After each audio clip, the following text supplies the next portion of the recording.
Morning all, and welcome to today's Sunday Q&A.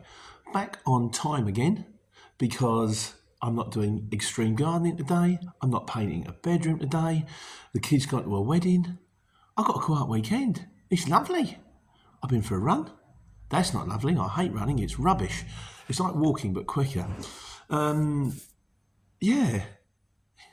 Chilled. Nice. So, this week's first video was the Rescue Mate video. Now, I said to you all the way, guys, I never lie to you. The guy rang me up, he turned around, he said, I like the videos, I like what you do, I think I've got something that's useful, and I think that your viewers would be my target market. So we had a good chat, guy seems brilliant, seems on the level, and I think what he's got could be very, very handy. The only question I had on it is from Paddy McGurr, who said, is it competitive prices or is it an arm and a leg jobby? So I asked him this, his name's Joe, and he said, you would pay the same price from us as you would pay if you went directly to them. So because he said, because we sort of buy en masse, we can negotiate better deals. So if you end up the call out, if you directly got the call out, you pay the same money as if you go through them. Now, the way I look at it is this. I've got two things to look at really. Firstly, when I broke down back in the day and I was stuck on a hard shoulder for 4 hours because I thought I'd contacted a local place, it turned out not to be a local place and it was a pain. The thing you do when you get a puncture is you think, I'll worry about it when it happens. And then it happens and you think, why did I not worry about this sooner? Now, you can contact your local guys, but they normally want some contracts or some sheets to fill in, and it only works if you're local. So it's brilliant if you're a courier driver that always is in Dunstable and drives around Dunstable, that might work for you. But if you're like the rest of us on the exchange, where you're here, there and everywhere, and you ring them up and they go, no, you're too far away from us, we're going to get someone else in, then it will start getting a bit involved, doesn't it? And as for the worry about it later bit, the thing that really appeals to me about this Rescue Mate thing is the fact that you don't have to sign up, you don't have to have a contract, you'll take a card payment. So what I think it's worth doing, we'll do the link. Do we do that? Is that what? Or down there? Or so, I don't know, put a link in somewhere. Save the link. And that way, rather than worrying about it later, if you do break down, you go, oh Christ, I've got a punch, what am I going to do? Hang on a second, Pete, on the Q&A, I've got a link, bosh. Someone will speak to you. Yeah, you'll be out 60 minutes.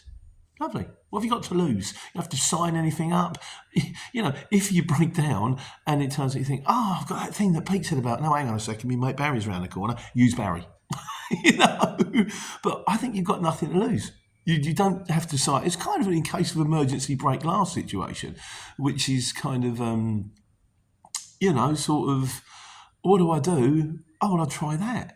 And at least, I mean, when I broke down on the hard shoulder, I think I spent 15, 20 minutes looking at Google trying to find the place that I thought was local. Well, that was another waste of time, wasn't it, really? I believe you've got nothing to lose. So that's number one. Number two, and like I say, I was totally honest. Now, I do these videos, I do genuinely try and do these videos to try and help people. And I've had a few nice comments this week about curtains. Thanks for telling me how to undo curtains. And all I said with these is, to be honest with you, I didn't know how to undo curtains. I watched Hayley, the truck driver. She showed me how to undo curtains. All I did was pass it on. So I haven't really done anything there, like, you know. But this guy's turned around and he says, look, we really believe in what we do. We believe it will be good for your market, even to the stage that he's talking about possibly sponsoring the Q&A. Which is great, because see, from my point of view, I do this stuff just off my own back, but then someone comes behind me and says, no, I'm going to back you up. I'm going to help you out a bit here, Pete. I'm going to sort you out. So the way I see it is like this. He's backing me up.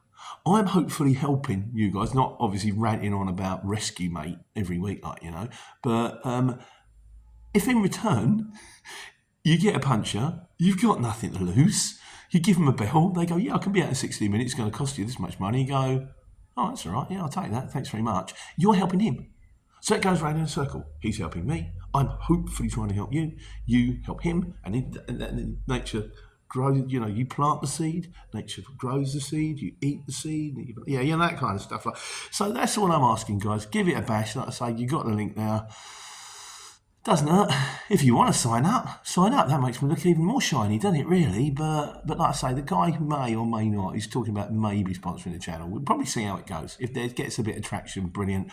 If he doesn't, he's probably going to say, okay, Pete, didn't quite work out. I'm going to say, well, thanks very much, we tried. But if it does work out, it'll be handy for me. So like, once again, not trying to ram it down your throat. It's called Rescue Mate. The link's in there. The link will be underneath. Do it, don't do it. I'd appreciate it if you did. That's it. Right, so that's that. Now we're on to the other video, which is the longest wait. I was going to put on a sort of, I always thought I'd probably get a top 10 and I could do like an Alan Freedman and put on a jacket or something like contemporary reference for the 18 to 25-year-olds there. But we did have a couple of the longest wait. The nefarious Steve Campbell said longest wait must be JCB surely.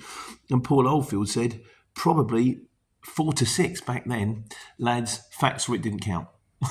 No, if there's no explanation, then it didn't count. Munchy Stone said 6 hours at Tesco's. That's bad. Even for Tesco's, that's bad. User Droid Name says any airline at Heathrow, you can be held 6 to 8 hours at peak times. If you're heading in there, don't book any jobs straight after. Yeah, and then probably the ship's going to want to pay £25 waiting time in an Arctic. And the Rock God says, it's good to hear you back on the scene, mate. He says, back in the day, 12 hours at Tesco's Northampton, regularly 4 to 6 hours in Tesco's Middlewich. You know why, don't you? It's because they haven't got the space on the floor, so they use you as extra storage. And that's why you've got 20 Arctics parked outside, because if you unloaded 26 pallets off 20 Arctics, they'd have to find room for another 520 pallets, and they haven't got it. So you just got to leave it in the box, and then we'll wait for some more to go out, and then we'll do the next one. Nonsense. Absolute nonsense. Oh, and miscellaneous this week. Could be quite interesting. Paul Oldfield says, hi, Pete, lovely home. He said, thank you very much. I've told you before, especially the motorcycle lights stand just in the way, motorcycle light stand just the way I would decorate mine if I had the opportunity. It's not a light stand, Paul. It's a motorbike. One of the biggest coups I ever pulled out was with my father-in-law, and he bought a scooter because it was a scooter that he basically he sort of had when he was a kid, and then he gets a bit unsteady on his pins, bless him, as he's getting older, and he was just sitting in the garage. All we would do is take it and get it serviced once a year. And I said to him, look, that's sitting in the garage. I said, that's a shame, isn't it? It's a waste, and it's going to get a bit wet, damp, could get a bit rusty. I said, why not? Why don't we put it in the front room? If we put it in the front room, morning, love. We put it in the front room, and I'm nearly finished. Sorry. We put it in the front room, I keep it dry and all that kind of stuff. I never thought I'd put it off. The next day, you turn up with it. So we took all the diesel out. You can come in, it's all right, you won't get seen. No, you can come in, of course you can. So we took all the diesel out, disconnected the battery, because you have to do that for the sake of the insurance. Hey, I'll show you. Look, stay there. Look, watch this. Stay there. Paul Weller. The scooter. It's a proper working scooter.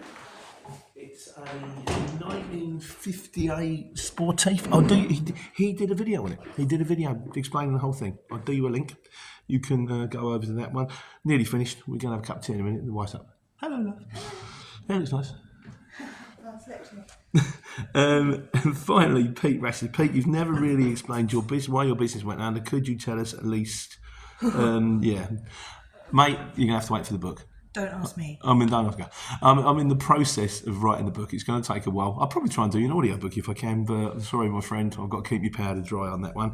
And that's it. And in conclusion, this week, which is a short one, because the missus is up, you're going to have a cup of coffee. It's a short one anyway.